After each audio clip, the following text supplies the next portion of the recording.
Hi. இப்போதான் 18 வயசாச்சா? தடவையா ஓட்டு போட போறீங்களா? சூப்பர். அப்போ இந்த பேச்சு உங்களுக்காக தான். உங்க ஓட்டோட உண்மையான பவர் என்னன்னு தெரிஞ்சுக்கலாமா? வாங்க ஆரம்பிக்கலாம். உங்க கையில இப்போ ஒரு ஓட்டர் ஐடி கார்டு இருக்கு இல்லையா? அது வெறும் ஒரு கார்டு கிடையாதுங்க. அதுதான் உங்க அதிகார பயணத்தோட முதல் படி. ஓட்டு போடுறதுங்கிறது நம்மளுக்கு கிடைச்ச ஒரு உரிமை மட்டும் இல்ல, நம்ம நாட்டோட எதிர்காலத்தையே தீர்மானிக்கிற ஒரு பெரிய பொறுப்பு. இப்போ நீங்க அதுல ஒரு முக்கியமான பார்ட்னர். சரி, நம்ம பயணத்தோட முதல் கட்டத்துக்குள்ள போலாம். அதாவது உலகத்திலேயே மிகப்பெரிய ஜனநாயக நாடான இந்தியாவுல உங்களோட ஒரு ஓட்டுக்கு எவ்வளோ சக்தி இருக்கு, அதோட மதிப்பு என்னன்னு முதல்ல நாம புரிஞ்சுக்கணும். கொஞ்சம் யோசிச்சு பாருங்களேன். ஒரு காலத்துல நிலைமை எப்படி இருந்துச்சுன்னு. சுதந்திரத்துக்கு முன்னாடி சொத்து வச்சிருக்கிற படிச்ச ஒரு 13% மக்களுக்கு மட்டும்தான் ஓட்டுரிமையே இருந்துச்சு. ஆனா இன்னைக்கு சாதி, மதம், பாலினம்னு எந்த ஒரு வித்தியாசமும் இல்லாம வயசுக்கு வந்த நம்ம எல்லாருக்குமே ஓட்டுரிமை இருக்கு. இது சும்மா கிடைச்சதில்ல, போராடி வாங்கின ஒரு பொக்கிஷம். இந்த 18ங்கிற நம்பர் அது வெறும் ஒரு வயசு இல்ல. நம்மளோட 61வது அரசியல் அமைப்பு திருத்தச் சட்டத்தின் படி ஒவ்வொரு குடிமகனும் அவங்களோட அரசியல் குரலை முதல்ல ஒலிக்கிற தருணம் அது. கரெக்டா இந்த வயசுல தான் நாட்டோட அரசியல் விஷயங்கள்ல நீங்களும் பங்கெடுக்கிற சக்தி உங்களுக்கு கிடைக்குது. எப்பவுமே என் ஒரு ஓட்டால என்ன மாறிட போகுது அப்படின்னு மட்டும் நினைச்சிடாதீங்க. வரலாறுல பாத்தீங்கன்னா ஒரே ஒரு ஓட்டு வித்தியாசத்துல ஆட்சிகள் கவிழ்ந்திருக்கு, வெற்றிகள் தீர்மானிக்கப்பட்டிருக்கு. அதனால உங்க ஒவ்வொரு ஓட்டும் நம்ம நாட்டோட தலையெழுத்தையே மாத்தக்கூடிய சக்தி வாய்ந்தது. ஓகே, இப்ப நாம ஒவ்வொரு வாக்காளரும் சந்திக்கிற சவால்களை பத்தி பார்க்கலாம். நேர்மையா ஓட்டு போடுறதுங்கிறது ஒரு குடிமகனோட கேரக்டரே டெஸ்ட் பண்ற ஒரு முக்கியமான விஷயம். ஓட்டு போடுறதுல இருக்கிற ஒரு பெரிய பிரச்சனை பணத்தோட தலையீடு. தமிழ்நாட்டுல திருமங்கலம் ஃபார்முலான்னு சொல்றது இதுக்கு ஒரு அப்பட்டமான உதாரணம். அதாவது ஓட்டுக்கு பணம் கொடுக்கறது. இது தேர்தல கொள்கைக்கான போட்டியா இல்லாம பணத்துக்கான ஏலமா மாத்திருது. இது ஜனநாயகத்தோட ஆணி வேறைய அசைச்சு பார்க்குற ஒரு விஷயம். இங்க ஒரு முக்கியமான விஷயத்த நீங்க நல்லா புரிஞ்சுக்கணும்.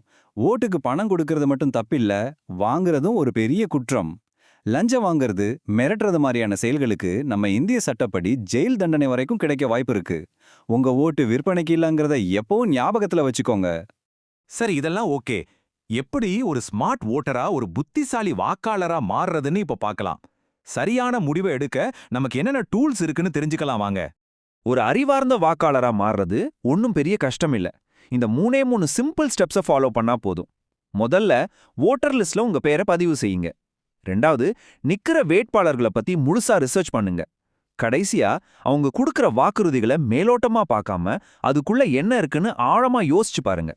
வேட்பாளர்களை பத்தி தெரிஞ்சுக்க மைனேட்டா, ஏடிஆர் மாதிரியான அமைப்புகள் நமக்கு கிடைச்ச ஒரு பெரிய வரம்னு தான் சொல்லணும்.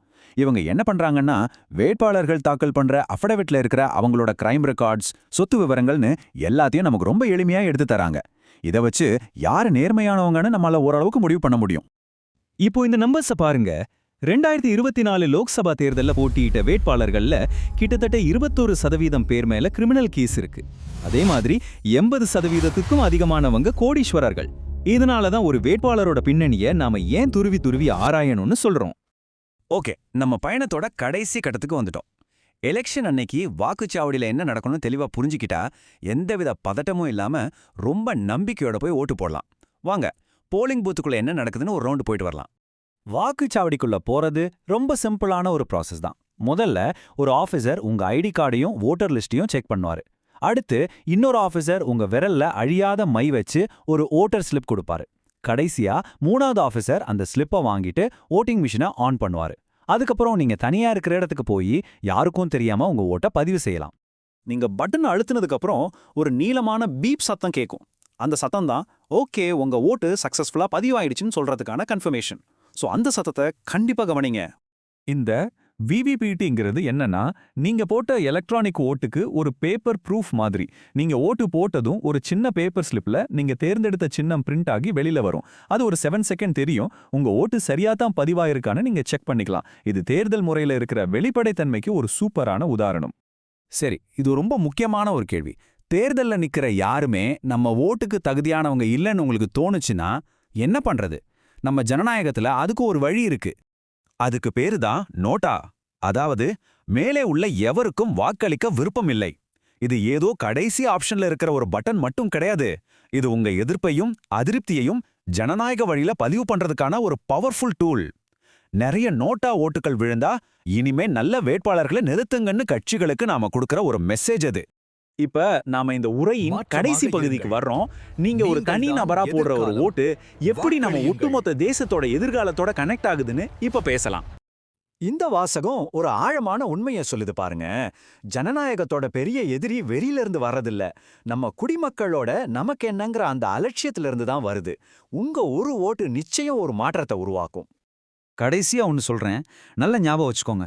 உங்க ஓட்டுங்கிறது சும்மா ஒரு செயல் கிடையாது. அது உங்க உரிமைகளை பாதுகாக்கிற ஒரு கேடயம், தலைவர்களை கேள்வி கேட்கிற ஒரு கருவி, சமூக நீதிக்காக ஒலிக்கிற ஒரு குரல். அது மட்டும் இல்ல, நம்ம நாட்டோட எதிர்காலத்தையே கட்டுற ஒவ்வொரு செங்கல். நம்ம ஜனநாயகம் ஒரு முடிவே இல்லாத பயணம் மாதிரி. இந்த பயணத்துல இளைஞர்களான நீங்க தான் ரொம்ப ரொம்ப முக்கியமானவங்க. இந்த நாட்டை கட்டமைக்கிற வேளையில உங்களோட சக்தியும் உங்க புதுமையான சிந்தனைகளும் கண்டிப்பா தேவை. ஆக கடைசி கேள்வி இதுதான். இந்த தேசத்தை மாத்துற சக்தி உங்க ஓட்டுல இருக்கு. அந்த பொறுப்பை ஏத்துக்க நீங்க தயாரா? யோசிங்க, செயல்படுங்க.